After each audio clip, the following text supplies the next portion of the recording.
네, 지난 시간에 이어서요, 확정일자 하니까 이걸 또 제가 간단하게 또 정리를 해드릴게요. 확정일자 하니까 이것은 뭐다? 확정일자에 의한 우선 변제권. 우리 항상 그렇게 이제 기억하시자 말이죠.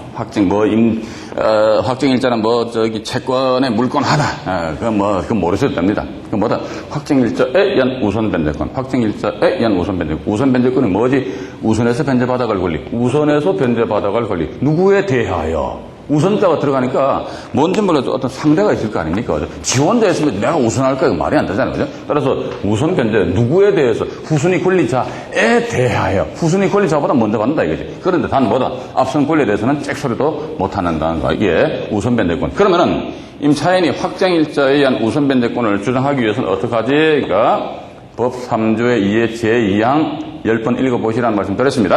그러니까 그 조항 보면 3조 1항의 이한 요건과 임대차 계약 정서상에다 뭐를 받아놓게 되면 확정일자를 받아놓게 되면은 요 두 가지 옵션, 요 조건입니다. 요 두 가지 조건을 딱 갖추면 뭐가 발생된다더라? 우선 변제권이라는 권리가 발생된다. 이렇게 나갑니다. 그럼 요 둘 중에 하나 빠지면 어떻게? 우선 변제권의 효력은 발생된다, 안 된다? 발생 안 된다. 이게 법 규정이 그렇게 나와 있기 때문에. 자, 이러하기 때문에 임차인은 말이죠. 전 그렇게 봅니다. 주택 임차인한테 있어가지고 제일 중요한 게 뭐나? 일단 주민등록 전입신고입니다. 전입신고. 전입신고 중요해요. 자, 두 번째가 뭐다, 이제? 확정일자를 받아놓자, 이게. 일반 임대차 같은 경우 계약기간 끝난 다음에, 지난 시간에도 말씀드렸습니다만, 집주인한테 보증금 반환 받으면 나고 끝나버려요. 근데, 사는 와중에 주택이 경매되었다. 이랬을 때 확정일자, 이 힘을 발휘한다는 거, 그죠? 그런데 항상 뭐가? 1번 타당 뭐다? 전입신고다. 그러니까 전입신고는 여기 나와 있잖아요. 법 3조 1항 해가지고. 법 3조 1항 여기에 뭐다? 전입신고해라. 따라서 뭐다 이거? 전입신고 안 하면 뭐가 없다? 우선 변제권이 확정일자 받아나단 말이지. 예. 전입신고를 안 하다. 두 가지 요건을 갖춰야지만 이게 발생된다고 그랬단 말이죠. 따라서 전입신고 안 했다. 하나를 결했다. 그럼 이게 뭐다? 전혀 발생이 안 된다. 예. 그러니까 항상 뭐다? 이게 확정일자에 의한 우선 변제권은 뭐를 전제로 한다더라? 임차인의 전입신고를 반드시 전제로 합니다. 그래서 요 자료 2번 확정일자 지문 위에서 몇 번째입니까? 네, 5번째 줄인가요? 단 나와 있죠? 대항력을 갖춘 상태에서 확정일자를 받아야만 우선 변제권이 인정되는 것이지 이렇게 나와 있습니다. 따라서 대항력을 갖추지 않은 상태에서 확정일자를 받으면요 우선 변제권이 인정되지 않는다는 거. 항상 뭐다? 우선 변제권이라는 권력을 우선 변제권 확정일자에 의한 우선 변제권이라는 권리를 주장하기 위해서 뭐가 전제가 된다더라? 임차인의 전입신고입니다. 전입신고에서 뭘 갖춰라? 대항력을 갖춰라는 거. 대항력을 갖춰야지만 확정일자 우선 변제권. 제가 너무 막 좀 길게 말씀드린 것 같은데 이거 어쩔 수 없습니다. 여러분들이 이제 이 내용을 명명백백하게 이해를 하셔야지만 주거용 부동산 임차인에 대한 하실 적에 결국은 여러분들이 스스로 말이죠. 이 동영상 보시는 이유가 뭡니까? 여러분들이 자생력을 키우기 위해서란 말이죠. 스스로 자생력을 키우셔가지고 스스로 물건 보시고 나름대로 분석할 수 있는 그런 능력을 키우시라는 겁니다. 그런 측면에서 제가 좀 지겨우실 정도로 제가 말씀드리기 때문에 자, 그러면 이제 저 자료가 예 1번을 보시죠. 예 1번. 예 1번 보시니까 이게 건전한권 설정 전후의 전입신고 및 확정일자 유무 이렇게 나와 있습니다. 여기 보시면은 2005년 4월 1일 해가지고 저당권이 설정된 것 같습니다. 그 위에 이제 임차인 갑과 임차인 을이 이 사람은 2005년 3월 1일 날 전입신고하고요. 그리고 확정일자도 동일한 날짜에 받은 모양입니다. 근데 을이라는 사람은 2005년 5월 1일 날 전입신고하고 확정일자를 받지 않았다. 뭘 믿고 안 받았는지 모르겠습니다. 이런 경우는 말이죠. 확정일자 반드시 받아놔야 됩니다. 안 받으면 안 돼. 자, 이 상태에서 이 사건에 있어가지고 권리 분석하자 하면 뭐지? 말소기준 권리 찾자. 여기 잡았습니다. 앞에 있으니까 인수증을. 낙찰자 인수. 근데 임차인 가외 보증금 얼마? 5천만 원. 을의 보증금 얼마? 5천만 원 이렇게 됩니다. 자, 이러한 상황이라면은 말소 기준 권리 이걸 잡아가지고 이거보다 먼저 앞서 있으니까 이 임차인의 보증금액은 최대 얼마? 5천만 원까지 이게 낙찰자가 인수를 해야 되는, 낙찰자 인수를 해야 되는 그런 경우가 발생될 수가 있어요. 그런데 이 갑이라는 임차인이 경매가 진행되면 말입니다. 이 사람이 법원에다가 권리신고 및 배당 요구 신청을 하는 그런 경우가 있는 모양입니다. 이랬을 경우 때로는 이 사람은 5천만 원 전액을 다 배당을 받아가 주십니다. 전액 다 배당 받아간다면은 결과론적으로 자 인수한다는 것은 낙찰자가 이 임차인의 보증금 100%를 떠안아야 된다 이런 의미로 여러분들 받아들이셔야 되거든요. 근데 만약에 이 임차인 갑이라는 사람이 배당 결과 5천만 원 전액 다 배당 받아간다면 그때 낙찰자가 인수하는 부분 뭐다 이게 빵프로 제어가 됩니다. 그런데 이 어린한 사람은 말소기준 권리 이후에 있기 때문에 이건 낙찰자와 관계가 없다. 제가 지난 강의 시간에 말씀드렸습니다. 우리 권리 분석하는 데 있어가지고 될 수 있으면 단순화시켜야 됩니다. 해서 낙찰자인 나와 관계가 없다 그러면 어떻게 해가지고 그냥 과감하게 버려버리자는 거. 그런 식으로 여러분들이 분석을 하시면은 쉽습니다. 간단해요. 경매 제가 볼 적에는요. 돈이 문제지, 돈이 없어서는 문제지, 이 권리 분석 못해가지고 못한다. 그거는 아닙니다. 내가 조금만 노력을 기울이시면 충분히 하실 수가 있단 말이에요. 자, 그리고 자료, 예 2번 바로 위에 보시니까 박스에 제가 막 손가락으로 이렇게 쭉 표시하는 거 있잖아요. 보니까 대항력 없는 확정일자는 뭐가 없다고 그랬습니까? 아무런 의미가 없다. 제가 조금 전에 말씀드렸습니다만 항상 뭐다? 대항력이 뭐다? 전입신고하면 그 다음날 대항력이거든요. 전입신고한 그 다음날 이 길을 오던 영시 대항력을 전제로 한 확정일자입니다. 그러니까 따라서 대항력이 없는 확정일자는 아무런 실무가 없다는 거. 전입신고 하지도 않은 상태에서 동사무소 가가지고요. 확정일자 100번을 찍어본들 그 계약서는 우선 변제권을 가지지 못한다는 거. 그렇게 여러분들 좀 이해를 하시고 예 2번을 보시겠습니다. 차근차근 말씀드릴게요. 임차인이 7월 1일 날 경매 정보지를 보면 이런 경우가 있습니다. 전입신고는 안 해놓고 확정일자만 덜렁 받아놓는 그런 경우가 있어요. 7월 1일 날 확정일자 받았네. 그러고 나서 8월 1일 날 전입신고했네. 이렇게 나옵니다.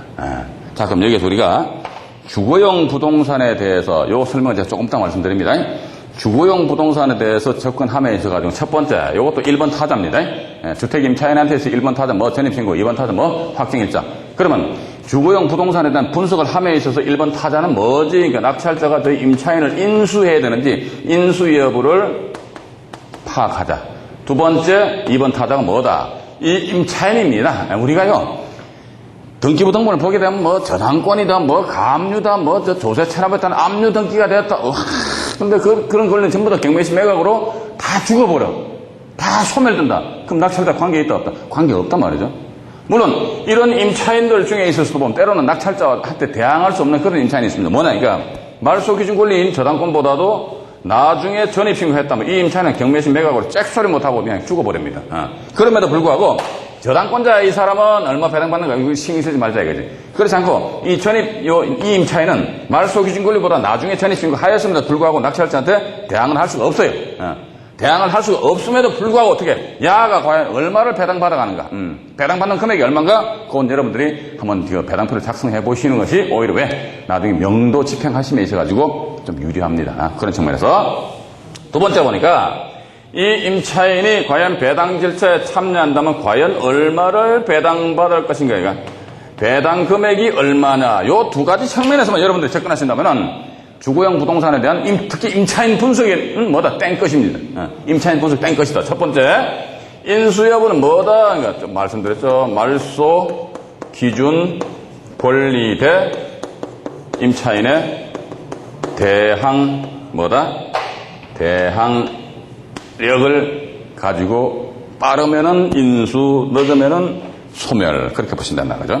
배당 금액이 얼마냐? 이 관계는 임차인이 요 배당 금액이 좀 지금 제가 말씀드리는 내용 말고 또 다른 게 있습니다만 일단 요것만 말씀드릴게요. 임차인이 전입신고한 상태에서 확정일자를 받아놨다.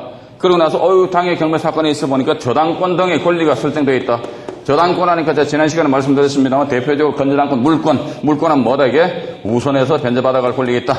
확정일자도 뭐다 이게 임차인이 전입신고를 전제로 한 확정일자는 게 뭐다? 확정일자 어떤 권리? 우선 변제권이라는 권리가 가지고 있다. 얘도 우선 변제권, 얘도 우선 변제권, 우선 변제, 이건 시간순에 있어서 빠르면 권리에 있어서 강하다라는 그런 법원이 있는 모양입니다. 따라서 저당권이 빠르면 저당권 네가 전액 다 가져가라. 그렇지 않고 만약에 확정일자 네가 빠르면 네가 우선 변제 빠르니까 확정일자 네가 다 가져가 버려라. 이런 식으로 여러분들 보시면 됩니다. 그런데 문제는 뭐다 이게 임차인에 대한 분석함에 있어서 인수 여부만 따져보자. 뭘 가지고 따지지? 그러니까 당해 경매 사건에 있어 말소 기준권리가 어떤 게고 두 번째 임차인의 대항력입니다.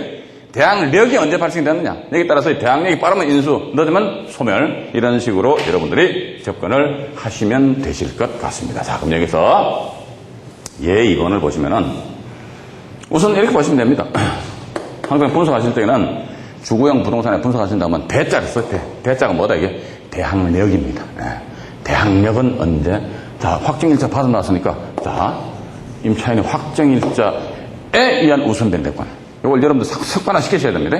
확정일자에 의한 우선 변제권. 자, 대항력이 언제고, 그러니까 7월 1일 날 확정일자 받아놓는데 제가 조금 전에 말씀드렸잖아요. 전입신고 안 하고 확정일자 100번 찍어봤자 아무리 실무가 없어요. 자, 그러면 임차인은 언제 전입신고했지? 항상 이 전입신고 요걸 전제라니까. 8월 1일 날 전입신고했네. 대항력은 언제? 그 다음 날이니까 언제지? 8월 언제입니까? 2일 몇 시? 오전 몇 시? 0시부터 대항력이 발생됩니다. 그러면은 임차인이 7월 1일 날 임대차 계약 증서상 확정일자 받아놨잖아요. 확정일자는 전입신고할 때 동사무소에서도 받을 수도 있지만요. 등기소에서 받을 수도 있고 또 보면은 법원 앞에 가면 저 변호사들 몇 사람에서 올려가지고 공정인 사무실을 운영하거든요. 공정 사무실 가가지고 임차인이 가지고 있는 계약서만 덜렁 내밀면 그냥 도장 찍어줘요. 그렇기 때문에 전입신고는 바빠서 못하고 우선 확정일자 도장만 찍어놨다. 근데 아무런 실무가 없어. 자, 제가 조금 전에 말씀드렸습니다. 확정일자에 의한 우선 변제권은 뭐를 전제로 한다더라? 그러니까 임차인의 대항력을 전제로 합니다. 따라서 대항력 없는 확정일자는 아무런 효력이 없다. 어떤 효력? 우선 변제권이 없다. 대항력 없는 확정일자는 효력이 없다. 따라서 임차인은 7월 1일 날 확정일자 받았음에도 불구하고 7월 31일 밤 12시까지 임차인은 대항력이 발생됩니까? 안 됩니까? 잠깐, 죄송합니다. 8월 1일 날 전입신고했으니까 8월 1일 밤 12시까지는 대항력이 발생되지 않을 거란 말이지. 그죠? 그럼 대항력이 없다. 그럼 뭐가 없다? 확정일자에 의한 우선 변제권이 없다는 거예요. 그러다가 8월 2일 오전 0시를 기점으로 대항력이 벌떡 일어납니다. 대항력이 벌떡 발생되니까 그때 가가지고 확정일자 8월 2일 오전 0시 나는 이때로부터 우선 변제권이라는 권리를 주장할 거야 이렇게 나옵니다. 요거 이해 잘 하셔야 됩니다. 요거 확정일자가 왜 8월 2일 오전 0시부로 해서 발생이 되느냐 그러니까 확정일자에 의한 우선 변제권은 뭐를 전제로 한다 하더라? 임차인의 대항력을 전제로 합니다. 그러니까 임차인의 대항력은 8월 1일 날 전입신고했으면요 8월 1일 밤 12시간 대항력이 발생이 안 되잖아요. 전입신고는 그 다음날이 대항력이니까 따라서 전입신고가 그 다음날 언제지? 8월 2일 오전 0시로서 대항력이 발생되니까 그때 가서 확정일자 나도 확정일자에 의한 우선 변제권 이런 식으로 여러분들이 좀 이해를 하시고요. 자, 이제 예 3번을 보시죠. 예 3번도 보시니까 임차인은 언제? 5월 1일 날 전입신고했네요. 그리고 6월 1일 날 확정일자 받았습니다. 항상 뭐다? 임차인의 대항력은 언제? 그러니까 전입신고한 그 다음 날이니까 언제입니까? 5월 며칠? 2일. 다음 날이니까 그죠? 몇 시? 대항력 잡는 거 간단해요. 전입신고 그 다음 날이니까 5월 2일 오전 0시. 다음에 확정일자에 의한 우선 변제권은 언제냐? 아이고 이 사람이 6월 1일 날 확정일자를 이 계약상에 받아놨단 말이죠. 6월 1일 날 확정일자를 받았는 어떤 분들은 6월 1일 날 확정일자 받아놨으면 확정일자에 의한 우선 변제권은 언제? 이 길이래. 확정일자는 이 길이 아닙니다. 대항력만 이 길입니다. 전입신고한 그 다음 날이 되는 것이고 확정일자는 이 길은 아닙니다. 자, 그러면은 확정일자 또 반복해서 말씀드립니다. 확정일자에 의한 우선 변제권은 뭐를 전제로 한다더 임차인의 대항력을 전제로 한답니다. 그런데 이 사안에 있어서 임차인은 언제부터? 5월 2일 오전 0시부터 대항력이 쭉 발생되는 거 아닙니까? 그죠? 대항력이 발생된다는 것은 이 대항력을 전제로 했다는 거예요. 했는데 이 사람이 어떻게 확정일자를 안 받아버렸어? 5월 31일까지. 그럼 5월 31일까지 확정일자를 안 받아놨으면 확정일자에 의한 우선 변제권이 발생이 안 되는 거예요. 확정일자가 없기 때문에. 확정일자가 없다고 우선 변제권이 없는 거예요. 그러다가 6월 1일 날 아침에 해가 뜨자마자 어떻게 동사무소에 가가지고 확정일자 도장을 받았더라. 그러니까 6월 1일 몇 시, 그러니까 어떤 분들은 그러니까 6월 1일 오전 0시랍니다. 오전 0시에 동사무소 문 여나 얘기죠. 그죠? 아니죠. 동사무소 몇 시에 문 연다? 아침 9시에 문 연다. 그러니까 6월 1일 몇 시에, 그러니까 9시인데, 우리는 앞으로 9시를 하지 마시고, 주간, 6월 1일 주간부로 해서 확정일자에 의한 우선 변제권이라는 권리가 발생이 된다더라. 요것도 여러분들 잘 구분 잘 하셔야 됩니다. 조금 전에 저 말씀드린 거 요거 2번도 마찬가지입니다만은 항상 뭐다? 제가 화살표 딱 그어놨잖아요. 그죠? 확정일자에 의한 우선 변제권 뭐를 전제로 한다더라? 임차인의 대항력을 전제로 한다더라. 다시 이쪽으로 오시니까 확정일자에 의한 우선 변제권 뭐를 전제로 한다더라? 임차인의 대항력을 전제로 하는데 요 사안 같은 경우 임차인의 대항력을 먼저 빨리 취득을 했어요. 근데 단지 지 잘못으로 지가 확정일자 못 받은 거야. 그럼 임대차 계약상에 확정일자 도장 안 찍어 놓으면요 아무런 효력이 발생되지 않는다. 일단 그렇게 봐야 됩니다. 우리가 통상적으로 주변에서 보니까 어떤 집에서 이제 2년 동안 임대차 계약해서 살고 있다가 보증금을 뭐 정액해가 다시 재계약하는 그런 경우 있잖아요. 그러니까 집주인이 이거 옛날 계약서 가져와. 임차인은 뭣도 모르고 계약서 줘버려요. 그럼 어떻게 임차인 입장에서는 확정일자, 원래 계약서에 확정일자를 받아놔야 된단 말이죠. 그럼 확정일자를 받아놓은 그 계약서가 누구 수중에, 집주인 수중에 들어가는 그 순간에 임차인은 뭐다? 확정일자에 의한 우선변제권 효력은 띵띵 소멸되어 버립니다. 아주 이거 중요합니다. 따라서 주택임차인 같은 경우에 있어서 이 경매가 아니고 일반 임대차 같은 경우에 있어서도 이것도 간단하게 말씀드릴게요. 이쪽으로 오셔가지고. 좀 알아놓으셔야 됩니다. 이건 일반 임대차에 있어서도 이제 내 재산은 최소한 내가 지켜야 돼. 누가 절대로 안 지켜줍니다. 예를 들자면은 A라는 사람이 보증금 5천만 원 해가지고 최초 이제 전입신고하고 여기다 확정일자 도장을 받았어요.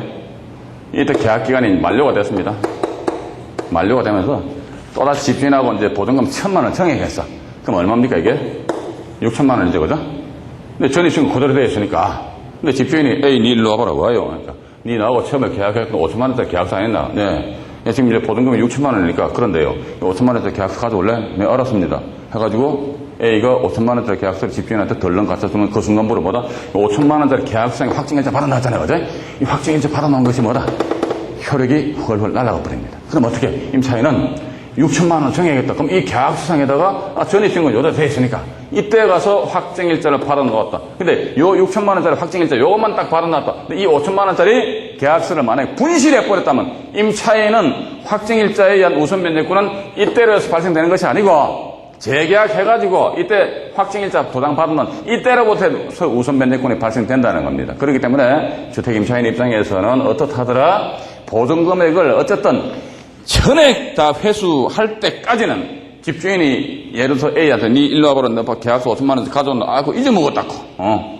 야 그럼 어떻게 해요? 표시하냐니까. 6천만 원짜리 계약서상 밑에다가 말이지 특약상으로 몇 년 몇 월 며칠 날 전세 보증금액이 5천만 원이었는데 여기다 돈 1천만 원을 정액하여서 그건 전체 보증금액은 6천만 원입니다. 이런 식으로 표시하면 끝난단 말이에요. 이제 무소해가 야 절대로 이게 집주인한테 주면 안 됩니다. 왜? 내 보증금액 어쩌겠다 회수할 때까지 절대적으로 이거 저 계약서 주면 안 됩니다. 여러분들 이거 명심하셔야 됩니다.